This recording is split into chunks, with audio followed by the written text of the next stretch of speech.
Salam, bonjour à toutes et à tous. Quel plaisir de vous retrouver pour une autre belle tranche de votre émission.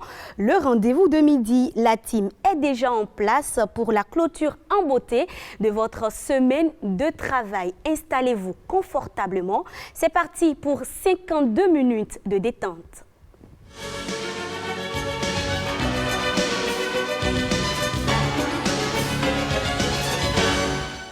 Si vous venez de nous rejoindre, vous êtes bien sûr sur l'ORTB, l'émission. C'est le rendez-vous de midi. Bon, vous le savez déjà, hein, le rendez-vous de midi, c'est pas sans vous, mais c'est aussi pas sans mes chroniqueurs talentueux qui sont déjà d'ailleurs en place. Bonjour Adonis, Mylène, Eman, bonjour. Bonjour Rebecca, bonjour Mylène, bonjour Eman, bonjour chers téléspectateurs.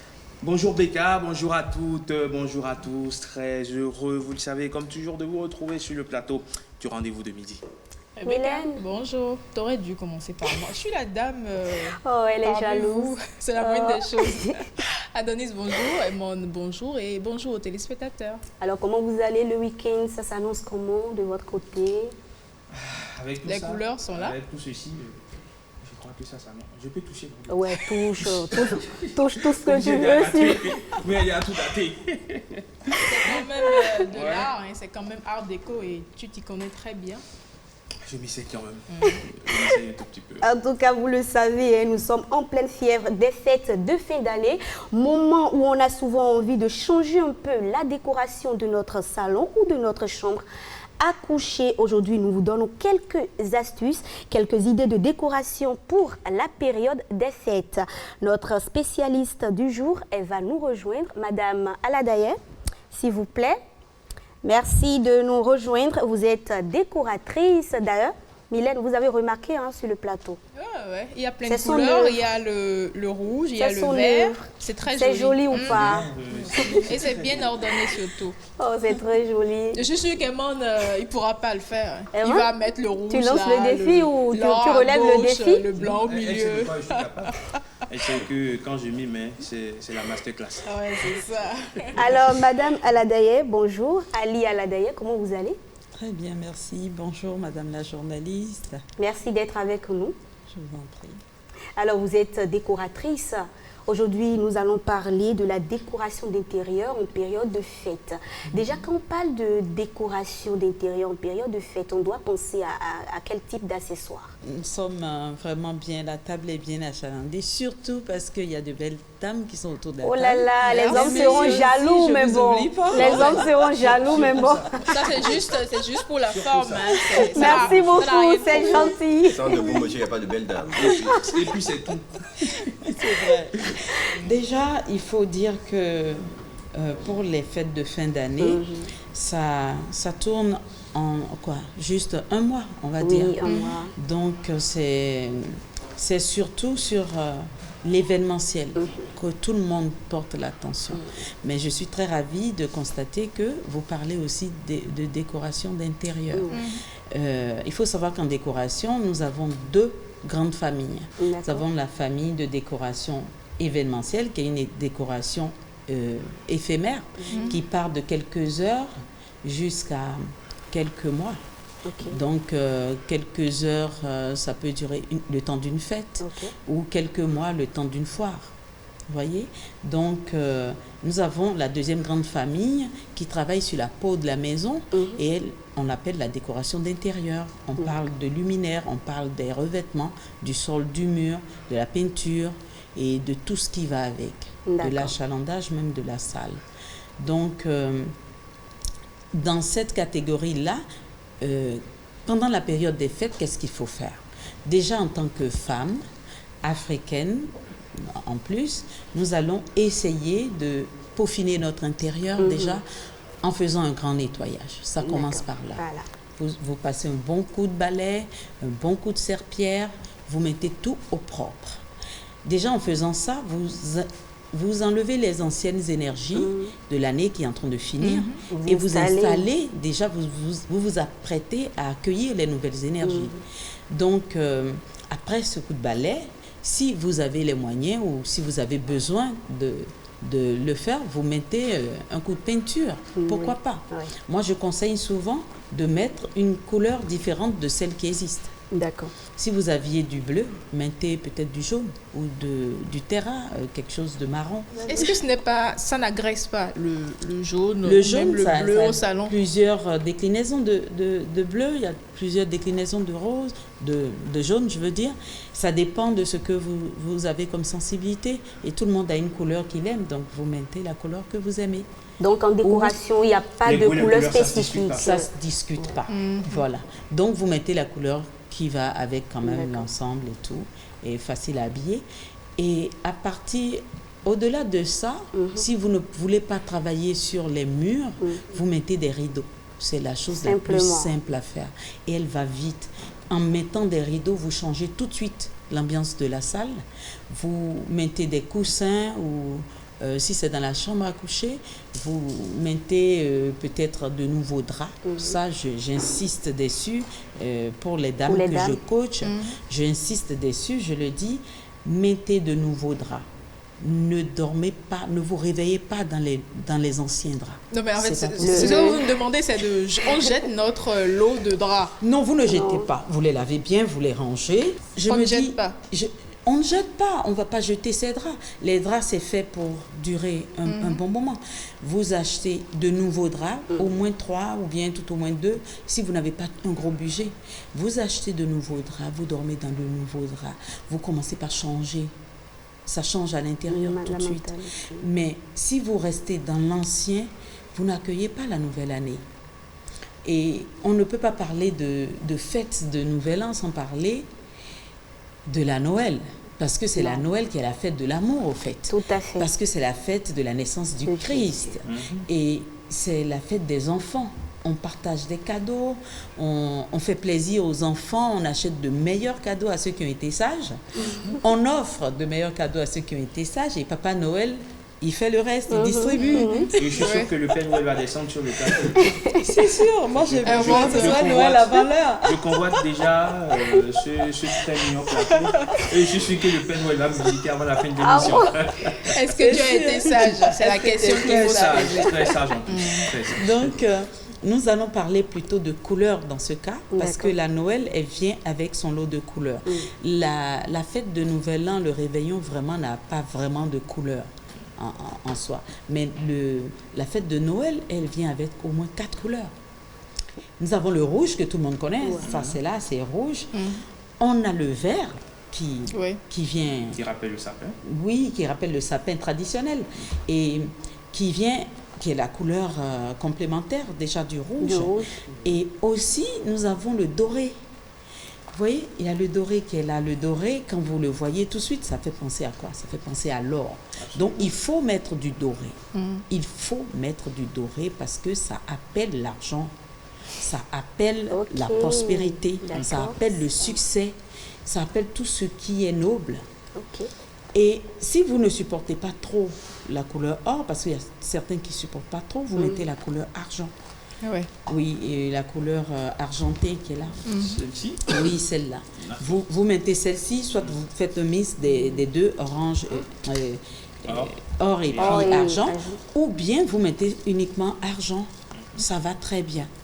Donc, l'argent, comme son nom l'indique, c'est l'argent, hein, ça vient. Ça attire aussi l'argent. Ça attire aussi l'argent. Et il y a une couleur qu'on ne voit pas souvent. Et pourtant, elle existe dans les 4 couleurs de la Noël. C'est le blanc. C'est pour ça que j'ai déposé une petite clochette blanche là. C'est le blanc. C'est la couleur de la neige. En Afrique, nous n'avons pas la neige. Mais de l'autre côté, nous avons l'armante. Qui n'a pas de couleur aussi. Non, qui vient avec son lot de brouillard. De poussière surtout. Des poussières surtout un peu plus tard dans la journée. Mais le matin, vous ne voyez pas très loin. Tout est blanc. Ça a un grand manteau blanc. Donc, oui, le blanc aussi fait partie des couleurs de Noël. D'accord. Oui. Alors, est-ce que la décoration de la chambre doit être identique à celle de la chambre à coucher ou bien de la salle à manger, par exemple? Non. Chaque lieu de vie, espace de vie a sa décoration appropriée. Si vous devez dormir au salon, dans une décoration de salon, je crois que vous n'allez pas bien vous reposer. D'accord. Donc, là, on va parler de quelque chose qui est on va appeler ça le roi de la fête. Moi, je l'appelle le roi de la fête. C'est l'arbre de Noël. Je ne l'appelle pas sapin parce que le sapin est un peu... C'est un peu vieux maintenant parce qu'on n'a plus besoin d'un sapin pour faire un arbre de Noël. Donc, ce roi de la fête, qui est l'arbre de Noël, vous n'allez pas l'installer dans votre chambre à coucher. Ça ne va pas être intéressant. Parce qu'on ne peut pas passer des fêtes de fin d'année sans avoir un arbre de Noël. Ce ne serait pas des fêtes de fin d'année. Ce serait comme si c'était n'importe quelle autre fête. Donc, je devais venir normalement avec un sapin et tout ça, mais ça faisait trop grand. Ça faisait trop grand. Il fallait louer une fourgonnette. Et puis, un camion carrément. Et... Oui, mais est-ce qu'on est obligé de décorer sa chambre à coucher? Est-ce que ça ne fait pas surcharger? La chambre à coucher est obligatoire. Toutes les pièces doivent être décorées pendant les fêtes de fin d'année. Parce que vous changez, comme je disais tout à l'heure, vous changez l'énergie de cette maison-là. Vous enlevez l'ancienne énergie de l'année qui est en train de mourir et vous accueillez l'année qui est en train de naître. Donc, du coup, il faut faire de l'espace pour cela. Un peu de feng shui. Oui, c'est le feng shui, carrément. Je ne savais pas que vous saviez vrai en feng shui, qui n'est pas de la décoration d'intérieur, mais qui est un art de vivre. Donc, c'est un art d'arrangement d'intérieur qui permet de transformer les énergies qui rentrent chez nous en énergie positive. Si vous alignez mal les choses chez vous, ça se transforme en énergie négative. Et parfois, sans le savoir, on tombe souvent malade dans une maison parce que nous avons disposé des choses qui nous rendent malades, qui envoient du char-chi, comme on dit. Donc, je suis aussi consultante en feng shui. Je soigne un peu les énergies des appartements que je vais décorer parce que j'estime que si un couple s'installe nouvellement et qu'ils ont besoin de consolider leur couple, leur relation, d'avoir des enfants, il faut que tout ça se passe dans une bonne harmonie. Donc je le fais, on ajoute de petits éléments qui soignent l'énergie qui rentre. Et quand on prend le cas de la chambre à coucher, proprement dite, vous avez un lit, disons de 2 ou 3 places, vous le placez déjà de façon à ce que la porte soit visible. À partir de quand vous êtes couché, vous voyez qui rentre. Vous voyez, si la pièce n'a pas la contrainte de vous mettre la tête dans un coin où vous ne voyez pas trop et tout, vous disposez le lit de façon à ce que vous voyez la porte. Et aussi, vous achetez de bons oreillers. C'est important. Parce qu'il y a des oreillers qui sont assez durs. C'est pas de la mousse. Ni des plumes non plus. Non. Alors, parlons toujours de décoration. Une dernière question avant de vous laisser partir. Est-ce que c'est possible de créer sa propre décoration à partir du wax, par exemple? Bien sûr. Nous avons créé déjà des draps de lit à partir de wax et de tissu uni 100% coton. J'en ai ramené, je vais peut-être vous montrer après. D'accord, il n'y a pas de souci. Et vous allez voir ce que c'est. Nous avons aussi des pots de fleurs. Et ça, j'aimerais bien en parler parce qu'au Bénin, nous n'avons pas l'habitude de mettre des fleurs dans nos intérieurs. Il faut mettre des fleurs. Parce que les fleurs, ce sont des fées. Vous parlez des fleurs artificielles, là. Que ce soit des artificielles ou des naturelles, elles ont leur âme. Et le fait d'avoir la représentation de la fleur, ça vous donne déjà la même énergie que si elle était naturelle. Souvent, il est déconseillé de dormir avec des fleurs la nuit, à cause du CO2 que certains rejettent. À cause de quoi? Du CO2 que certains plantes rejettent. Ça, c'est la plante naturelle qui rejette du CO2. Pas la fleur. Mais la fleur, si vous la coupez, que vous la mettez en pot, elle ne rejette pas de CO2. Vous voyez, c'est naturel. Si vous avez des fleurs artificielles, l'avantage, c'est elles sont là pour toute l'année. Elles vous apportent l'énergie de cette fleur-là pour toute l'année, la symbolique de cette fleur pour toute l'année. D'accord. Merci beaucoup, Madame Ali Aladaye, pour toutes ces précisions. Merci beaucoup pour la décoration aussi de notre beau plateau. Merci à vous et bon retour. C'est l'heure à présent de manier les mots, de faire de la poésie déclamée sur fond musical ou non. Nous recevons d'un décibel pour vous un slammer. Son nom, Jamil Mama Gao. On l'installe.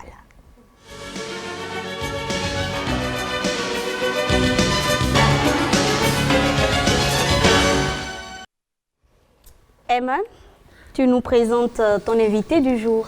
Bien sûr. Alors, Mylène, Becca, Adonis, notre décibel du jour a une identité un peu plurielle. Il est né à Parakou, il est originaire de Sori, mais en fait, quand on interroge un peu ses origines, il est togolais et malien par ascendance. Enfin bref, ça commence par faire long, on laisse tomber ça. Il aurait pu devenir militaire, notre ami. Il serait déjà peut-être devenu sous-officier ou même officier. On serait en train de parler de capitaine Maman Gao ou peut-être de lieutenant Maman Gao. On serait tous, on serait tous déjà au garde à vous. Sauf que pendant qu'il était droit sur le chemin de la Grande Muette, la poésie lui chuchote quelques vers à l'oreille.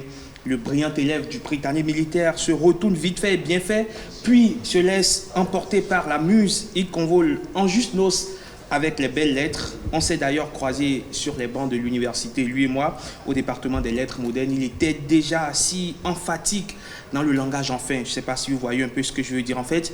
C'est le genre de... C'est le genre de personnage qui ne dit jamais j'ai faim, mais plutôt j'ai des contorsions stomacales du fait de la vacuité actuelle de mes tripes. Oh là là, bon, j'ai fait, c'est mieux quoi. Ça fait un peu savant, n'est-ce pas? Voilà, alors qu'il aurait juste pu se contenter d'un allons-y manger du atassi, parce que la finalité quand même c'est de remplir la panse, bon sang. Allez, en tout cas, il avait du succès. Ça, c'était avec les dames, puisque très bluffé par son style, Singila avait tort. Désolé Singhi, le vrai Dr Love, c'est pas toi. C'est notre ami Jamil. Dans sa biographie sur le blog Bénin Livre, il est dit de lui, je cite, qu'il écrit en prêteur de mots, avec la conscience de ne savoir peut-être pas écrire. Mais avant tout, il écrit pour la même raison pour laquelle il n'aurait pas pu le faire, continuer à respirer. Fin de citation. Notre invité a un ton libre, parfois cru, souvent vif, toujours viril. Dans son monde, tout se dit, tout se clame, tout se déclame, mais jamais tout ne s'acclame. Il a la grande gueule, mais aussi la fine bouche quand il le faut. C'est un maître de la parole. Madame, monsieur, Jamil Mama Gao est notre invité. Bonjour Jamil. Bravo. C'est beau. Qu'est-ce qu'on dit après ça, en fait? On dit merci, je m'y retrouve. Merci, je m'y retrouve. Merci parce que ça me représente. Merci parce que c'est sans filtre. Souvent, les gens, ils ont bien besoin de nous encenser et de dire des choses qui ne sont pas toujours vraies et de nous caresser dans le sens du poil. Mais en vrai, oui, je suis ergoteur sur la limite, je suis grande gueule et ça, je l'assume pleinement. Merci vraiment. Allez, et je suis ravi d'être là avec vous. Bienvenue dans notre décor de Noël. C'est bien Noël avant l'heure sur le rendez-vous de midi. Alors, il n'est pas que slammer, il est aussi écrivain. C'est peut-être ça qui lui donne cette facilité à manier les mots. Il a écrit des ouvrages corps à corps, enfin pas corps à corps, mais corps à corps. Okay. Corps à corps. Une saison en Afrique et surtout, ce que j'admire particulièrement, ça c'est moins de 18 ans, le calepin d'une vicieuse. Allez-y découvrir ce que c'est. Les mots se choquent et s'entrechoquent dans leur plus grande nudité. Il a écrit également des ouvrages collectifs, La Tranchée, qui est un recueil de nouvelles. Il y en a une dont la grande sœur a participé à ce recueil de nouvelles. Okay. Quand on dit Ève Fanon, on sait déjà à qui ça peut faire penser sur le plateau. Donc c'est un ouvrage collectif, c'est un recueil de nouvelles collectives dont La Tranchée, justement, qui est la nouvelle éponyme, est celle de Ève Fanon, qui est la sœur de Mylène. Il a parlé également, ou il a écrit également des ouvrages, l'autre, Ordali, Odalistique, Mandela, La mort est dans l'attente. Ce sont autant d'ouvrages collectifs auxquels il a participé. Mais on n'est pas là pour parler de littérature, on est là pour parler de slam, de poésie. Jamil, comment est-ce que tu as rencontré cet art? Au Britannique militaire, en vrai, parce que j'étais très boulimique de tout ce qui était artistique à l'époque. Nous avions un groupe culturel qui s'appelait les Lucioles. Et en plus de la formation militaire et académique, il y avait obligation d'avoir une formation culturelle.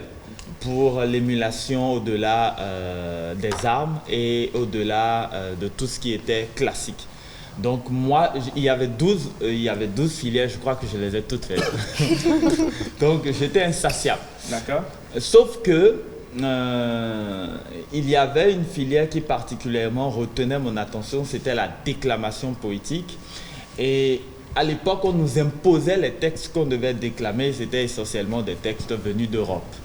Et au bout d'un moment, c'est quelque chose qui me fatiguait parce que conscience panafricaine, conscience d'engagement, et je voulais dire des textes de chez nous.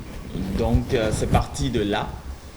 Et dans ce processus-là, parce que j'aimais le rap, parce que j'aimais énormément la musique, je trouvais que je pouvais faire un genre intermédiaire entre les deux, entre ce qui est urbain et cette déclamation-là. Et quelqu'un, Abogouri Moustanir, mon compagnon de poésie à l'époque, m'a dit « mais ça existe ça ».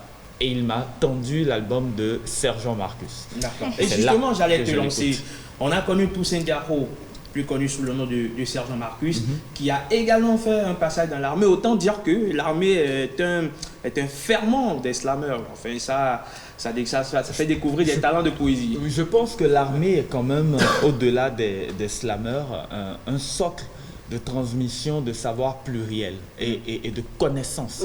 Quand on prend le temps de comprendre le mécanisme. Il y a la dureté de la formation, hein, clairement. Il y a peut-être même des fois certains choix assumés par l'armée de bousculer les gens jusqu'à l'extrême. Et ça, c'est pour vous forger à l'usure. Mais oui, l'armée vous donne... Renforcer votre résilience. Exactement. Et l'armée vous donne la nécessité d'aller puiser aussi dans le savoir pour construire quelque chose qui n'existait pas autrefois. C'est des hommes d'intelligence qui soient capables de réagir promptement face aux situations les plus extrêmes, justement. Et pour ça, il faut vous cultiver. Pour ça, il faut lire. Pour ça, il faut aimer la poésie. Est-ce qu'on peut dire que dans ce processus de formation, justement, au moment même où tu te sentais un tout petit peu bousculé, tu as rencontré une éclaircie qu'est la poésie? Absolument, absolument. Je pense que je n'aurais pas connu autant la poésie sans l'armée, sans la formation militaire. Parce que, en vrai, dans un cadre familial, on n'a jamais autant le temps d'aller puiser en soi. Ouais. On est forgé par des rigourosités strictes familiales et ça ne vous donne pas forcément le temps. Or, le Prytanée, pour moi, m'a donné le temps d'aller chercher en moi. Et donc, la poésie a été l'éclaircie parce que je me posais la question de qui suis-je au-delà des armes? Qui suis-je au-delà de tout ce que cela représentait d'être dit élève militaire? Et ça a été un atout, absolument. Et dans ta carrière que tu essaies de construire tout doucement, tu nous as gratifié d'un morceau Nanouki. C'est en langue locale, c'est en Dendi, c'est ça? En bâtonnon, ça veut dire je t'aime ou je te désire. La même expression incarne les deux possibilités. Et dans cette chanson, justement, dans mon texte, j'aborde les deux nuances, en fait, d'aimance. Parce que je trouve que les deux vont de pair. Et l'amour de l'être mène à l'amour de l'âme. Et c'est ça que j'ai voulu transcrire dans ce texte. Et on va s'arrêter un instant pour découvrir ce si beau morceau, Nanouki. C'était une collaboration avec Credo.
C'est un véritable hymne à l'amour. C'est une vraie déclamation de flamme. Je trouvais que c'était important et je pense que sans le vouloir, je remets l'amour tout le temps sur mes œuvres parce que je pense que c'est la seule lumière qu'on possède encore dans ce monde qui se sinistrose pour moi. Dans ce monde où on légalise même la distanciation sociale, où on trouve que c'est pertinent par exemple de martyriser les gens qui n'en ont pas suffisamment. Je pense que l'amour, c'est le seul élément encore qui nous donne matière à croire en nous, à croire que le monde est encore possible à vivre, à croire que nous avons le droit de nous dire encore suffisamment plein d'humanité et d'espoir.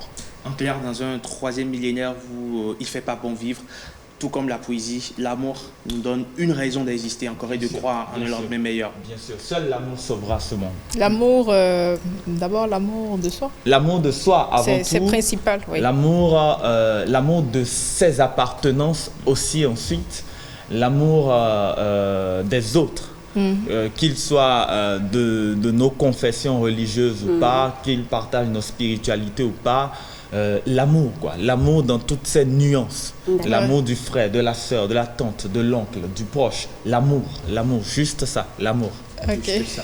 Et puis, Djamil, je le disais, tu as la grande gueule. Généralement, tu prends la parole pour dénoncer, pour critiquer, pour...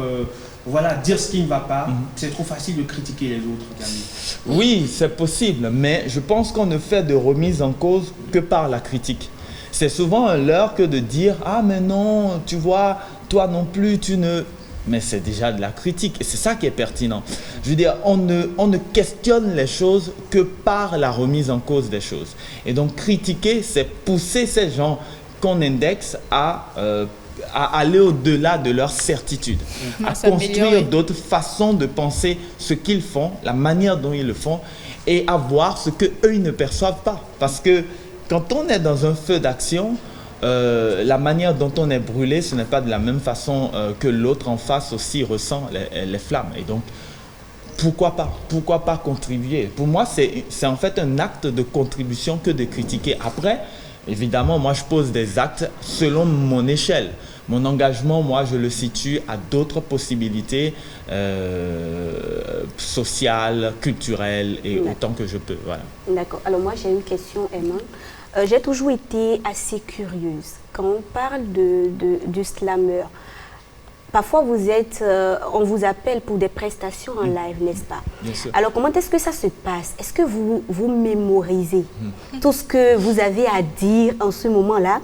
Et quand vous mémorisez, pendant que vous êtes en pleine prestation, est-ce qu'il peut vous arriver d'oublier un mot? Et quand vous oubliez le mot, qu'est-ce qui se passe? Qu'est-ce qui se passe en fait? J'ai toujours été curieuse. Alors, dites-moi.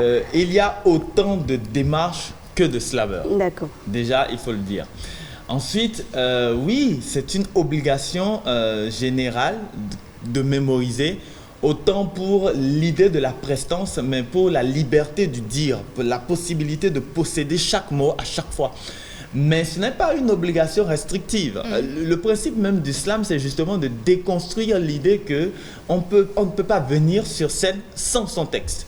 Le slam permet le contraire. Vous pouvez venir avec votre texte, mais l'idée, c'est de ne pas le lire, mais de le dire. C'est-à-dire de l'incarner suffisamment, d'y mettre les émotions qui vont avec. Après, il y a les béquilles. Personne ne connaît mon texte. Donc vous pouvez remplacer tout de suite un mot. Tout peut se remplacer selon le contexte. Et puis, enfin, il y a ceux qui sont doués, mais vraiment doués à l'improvisation. C'est-à-dire que un thème et ils sont partis. Des mots et ils sont partis. Un contexte et ils sont partis. Et moi, ça fait partie des choses sur lesquelles j'ai énormément travaillé pendant les 5 ou 6 ans où j'étais en amateur et en apprentissage du slam. Et je peux déclamer du texte rien qu'en vous regardant. D'accord. Alors, vas-y, fais-nous plaisir. Tu as des jolies dames en face de toi. Tu as Rebecca, tu as Mylène qui est juste assise à côté de toi. C'est vrai que ma tête, elle fait pas jolie, elle fait pas inspiration du tout. Mais bon, oublie Adonis, lui, carrément, c'est la totale. Oh là là. Allez, à partir des éléments du décor, Fais-nous quelque chose d'amis. C'est en regardant les nuances de nos cœurs que nous voyons luire l'espoir que nous avons à dire, les peurs qui vont gouverner ce monde à reconstruire, avec les notions d'amour que nous portons par les couleurs de pureté que nous incarnons. Et si nous sommes assez noirs pour porter des chemises qui reflètent notre pureté d'âme, c'est parce que, à côté du calme d'Adonis, il y a forcément ce sourire luisant de mon cher. Oh là là. Et puis je regarde ces femmes. Et peut-être que je me dis qu'à travers ces lunettes, elles me voient au double de mon propre mien. Oh là là. De mon propre Les mien. mêmes sont étonnés. Et peut-être que son sourire, au-delà de son diastème, racontera que nous avons l'ouverture en nous pour aller rencontrer les autres. Je ne viens pas d'ici, je suis de partout. C'est pour cela que toutes les couleurs peuvent me ressembler. Si je ne porte pas du vert, peut-être qu'un jour je porterai du marron. Et quand je changerai de tresse, finalement, je ferai Rasta comme Bob Marley. C'est ça l'histoire de nos cœurs, de nos vies et de nos rêves. Être sur l'ORTB, pouvoir dire qu'on a encore le droit d'y croire. Ce monde va là où il ne peut pas. Et peut-être qu'un jour, on se souviendra que dans nos mémoires d'écran, il y a eu la lueur de nos foi pour combattre les mots par les mots. Alors moi, j'ai mémoire d'écran, oui. Ça c'est Florent Eustache. Oui, ça c'est de l'intertextualité. Ouais. Ça c'est de l'intertextualité, mémoire d'écran. Hein. On fait un coucou, un big up. Et peut-être c'est pas fait anodin parce qu'il y a Florent Eustache qui est sur qui est dans le studio. Tous les éléments du décor. Mais franchement, Jamil, bravo. Mémoire d'écran qui est un ouvrage de notre aîné Florent Eustache. Je pense que c'est l'un des plus grands livres de la littérature béninoise des années 90, si je ne me trompe pas. Moi j'ai les 5 premiers livres que j'ai lus en poésie sont passés par là. C'était Mémoire d'écran, Hydraulique de mes paupières, Aimé Césaire, et j'ai lu d'autres comme Jasmin Aosinguezo et plus encore. La littérature béninoise était déjà très riche à l'époque. Absolument. Moi j'ai une question, tu permets. Ouais, facile. Alors Jamil, permettez-moi de vous poser cette question. Vous êtes marié? En fait, elle veut savoir si tu as un cœur à prendre. D'accord. Je fais toujours des feintes. Vous avez l'art de construire, mais aussi de détruire. Comment ça se passe dans la vie d'un artiste slammer comme vous?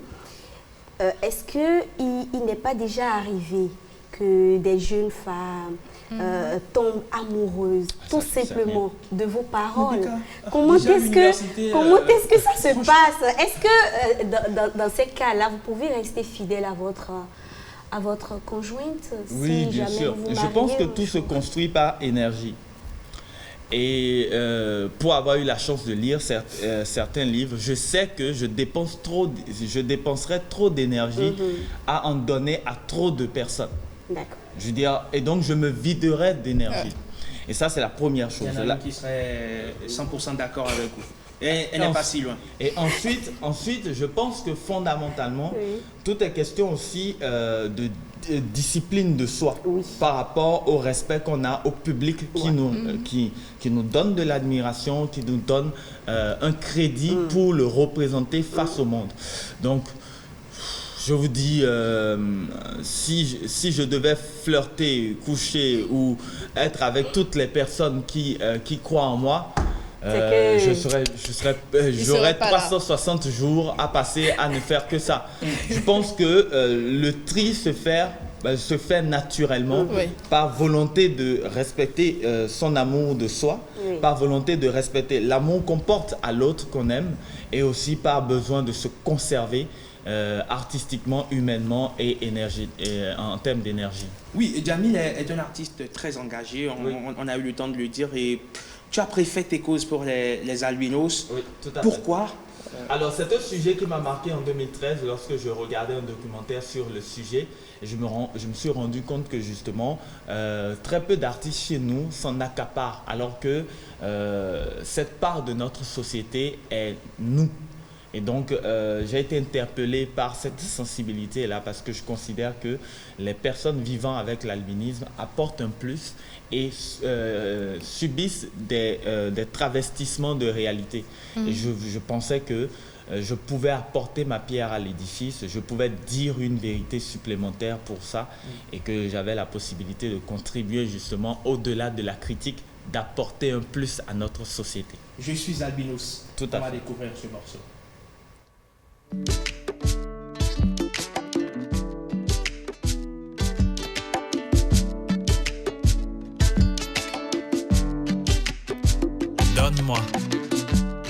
Donne-moi la main de ton cœur, que j'entende battre le battement de ton pouls. Et comme tu en as dans ta poitrine, j'ai aussi un rythme qui danse dans la mienne. Et comme tu en gardes sur tes lèvres, je sais aussi porter un sourire. Je suis donc comme toi, une part à part entière du monde. J'ai peut-être une peau de soleil, mais je reste quand même un humain qui se nourrit d'espoir.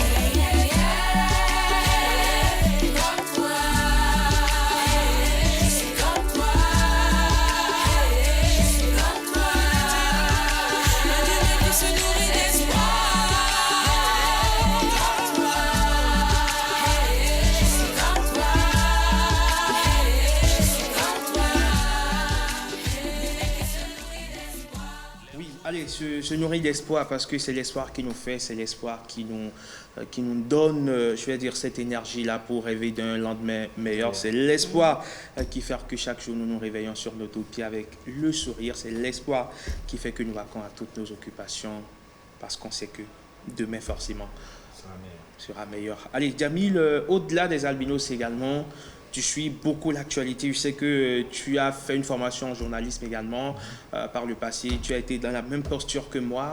La rubrique, c'était Aziza.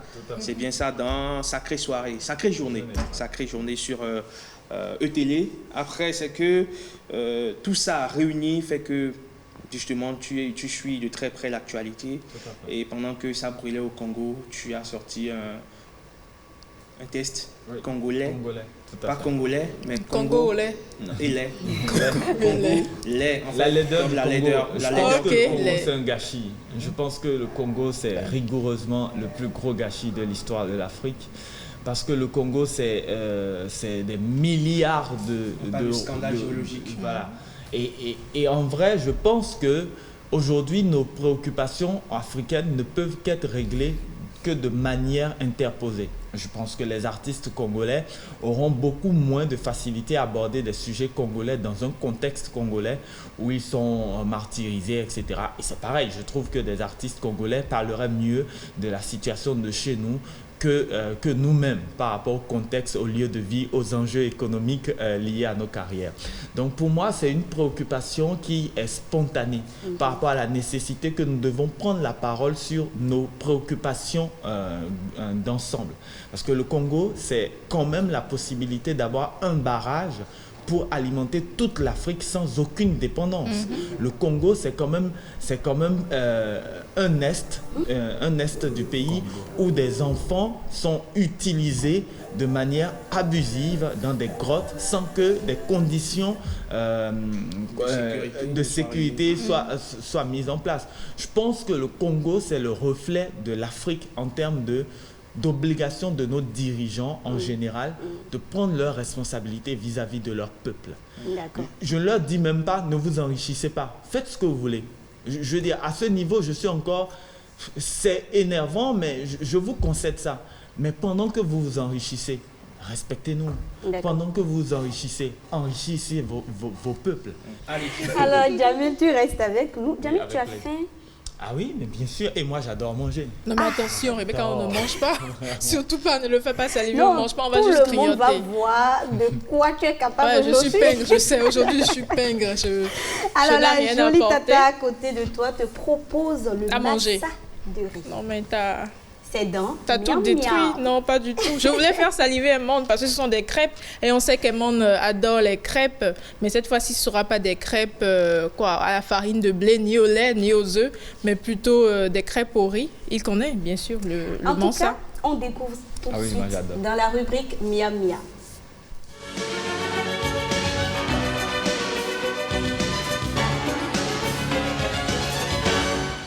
Nous réaliserons dans notre vidéo du jour du massa.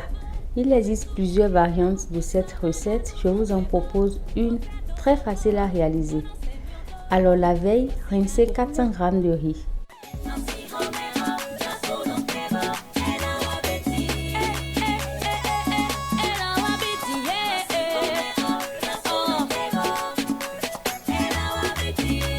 Réalisez une bouillie de riz très compacte avec 50 g de riz, ce qui fait environ 2 cuillerées à soupe de riz.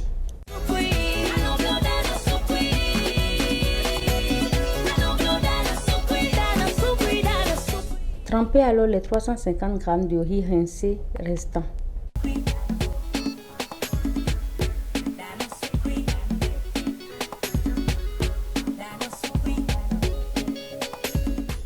Dès que la bouillie de riz est prête, la réservez.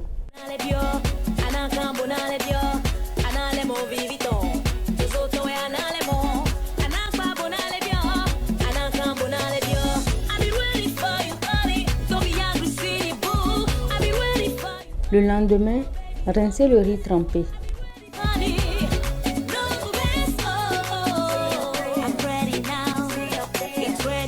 Voici les ingrédients qui nous serviront à réaliser nos galettes. 350 g de riz trempé, 50 g de bouillie de riz très compacte, demi-oignon, l'équivalent d'une cuillerée à soupe à ras de gingembre, une gousse d'ail, 10 g de levure boulangère, une cuillerée à café de sel, 60 g de sucre en poudre, environ 100 g de maouet. Le maouet est une sorte de farine de maïs fermentée. Vous trouverez la recette sur notre chaîne. Je vous mettrai le lien en commentaire et dans la description.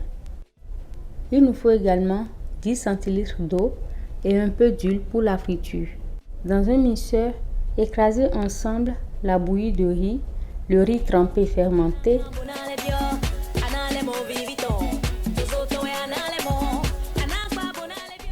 l'oignon, l'ail, le gingembre, la levure boulangère, le maouet et l'eau.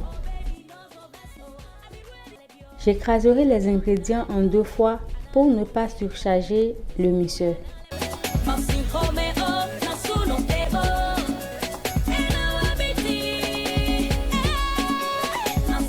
Voilà, j'obtiens une mixture bien lourde avec une texture assez crémeuse.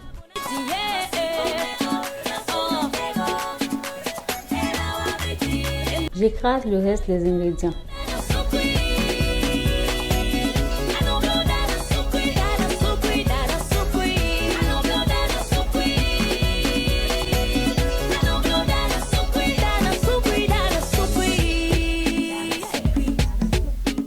La pâte obtenue est bien onctueuse. Sa texture bien plus épaisse que celle de la pâte à crêpes. Je la couvre et la laisse lever durant 4 heures de temps. 2 heures de temps se sont écoulées, la pâte a doublé voire triplé de volume. Je remue de temps à autre et laisse la pâte encore reposer quelques heures. À un moment donné, la pâte perdra de volume. 2h30 plus tard, voici le résultat. La pâte a baissé de volume. Plus vous la laissez reposer et plus aigre sera-t-elle. Mais n'exagérez pas, sinon elle sera trop aigre. Comptez 4 heures de temps de repos minimum et 7 à 8 heures maximum. Continuons notre recette. J'ajoute maintenant à la pâte fermentée le sucre et le sel. Je mélange correctement, puis je laisse encore reposer 30 à 40 minutes.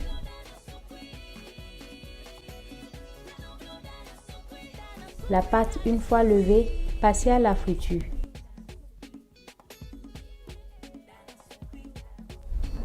Brûlez une poêle adaptée à l'aide d'un pinceau et frire des 2 faces de petites portions de massa sur feu moyen doux durant 1 à 2 minutes.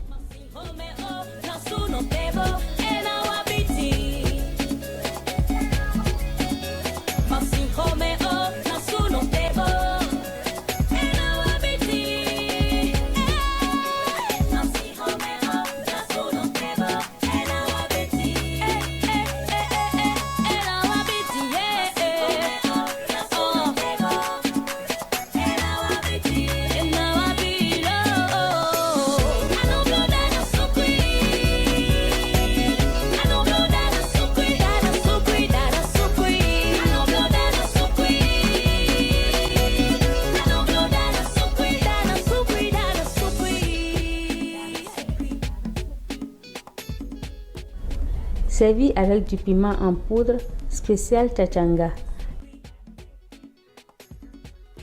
Bonne dégustation.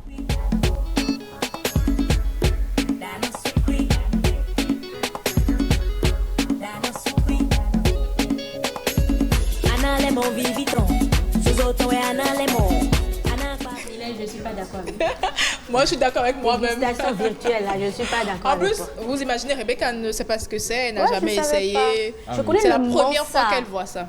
Ce qu'on achète habituellement. Non, c'est un mais peu je connaissais différent. pas, C'est un peu Mansa différent. ou- C'est un peu différent. Ceci, c'est spécial. Et ça se prend avec du piment. Un piment légèrement assaisonné, fait par ceux du Nord, bien sûr. Oui, bien sûr. Un peu comme les piments qu'on utilise pour, Avec les tchangchanga. pour le tchangchanga. Ouais. C'est Adonis. Et la dernière fois, elle Ou le demande... wache. Oui. Oui, le c'est wache. mieux. C'est un repas norvégien. Adonis, Et tu ça- connaissais le Non, Mansaori? je ne connaissais pas le Ah, c'est Mansaori. très Est-ce Oui, il faut qu'Adonis, goûter. comment il peut Peut-être connaître? Il que- peut pas peut-être une connaître. fois, je l'ai découvert, mais Ah, bon. mais il faut. Rapproche-toi de Mylène. Hein. Et ça se Est-ce prend qu'elle avec me- de la est-ce que c'est elle-même bouillie. qui l'a Absolument. fait Bouillie ça, de c'est ça. mille, peu importe. Vous En fait, elle a choisissez fait juste l'erreur. bouillie. En nous montrant ça à la télé, elle devait venir avec ce plat qu'on puisse au moins le Merci, découvrir. merci. Ouais, c'est ça. Rien qu'à Quand cause on- de Voir toi. comme c'était du Merci. raisin. Je ça viendrai goûte pas. la La cheville. dernière fois, Elle quand allait c'était du cueillir. raisin. Elle allait cueillir le raisin Ah du ouais. voisin. Ah oui. Ça Parce goût que d'inachevé. c'est un peu partout à Cotonou, le Bien sûr. raisin. Ça pousse Il y a- n'importe comment, comme des champignons. Il y a un arbre de raisin juste à côté du chez elle. Elle allait cueillir sur même déjà ramener ça. Et Emmanuel le sait. Elle a qu'à se débrouiller pour qu'avant de venir la prochaine fois qu'elle nous amène pour qu'on puisse déguster. Emmanuel, tu as encore d'autres questions? quelques Très précisions rapidement. Oui, quelques précisions D'accord. rapidement. Ce qui fait l'actualité de Djamil Mamangaro, notre décibel du jour, c'est son tout dernier morceau, Aimons-nous vivants, Aimons-nous vivants, une incitation, je vais dire, à l'amour, Oui, comme toujours, et à la mais, solidarité. mais cette fois-ci, ne pas attendre que les gens soient partis avant de leur dire je t'aime. Avant de leur dire qu'on respecte ce qu'ils font, ce qu'ils sont. On dépense trop sur les gens qui ne sont pas là et on leur donne peu. Il vaut mieux guérir l'existence que soigner la mort parce que ça ne changerait pas fondamentalement le socle de la Bon, vie. on commence Et ici ça, en me- même temps. Et ça me rappelle ce morceau-là des Je Kids. t'aime, Adonis. Des t'aime, Kids Rebecca. United. Des Kids United. Il faut Aimons-nous dire je vivants. t'aime à tous ceux qu'on aime. Exactement. Tant qu'il y a encore temps. Oui. Allez, on va voir, on va découvrir rapidement en quelques petites secondes le cover de ce morceau-là parce que ce n'est pas encore Petites disponible, mais secondes. en exclusivité sur le rendez-vous de midi, il nous offre son titre Aimons-nous vivants, on découvre.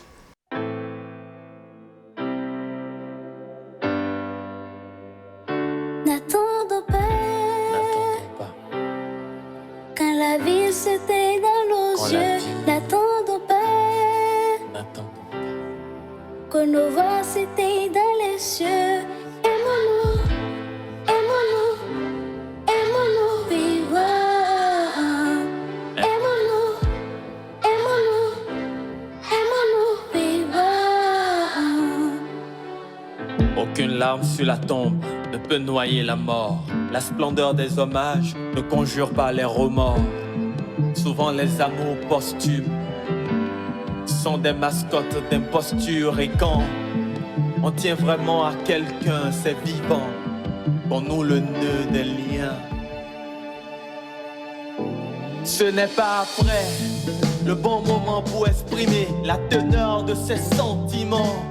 Ce n'est pas après. Aimons-nous vivants, Djamil. Merci beaucoup. Oh là là, oh là là. Aimons-nous vivants, Djamil, merci. Merci pour ta présence. Chers téléspectateurs, merci. C'est déjà fini. Le temps est parti. Merci pour votre fidélité. Bon week-end à tous.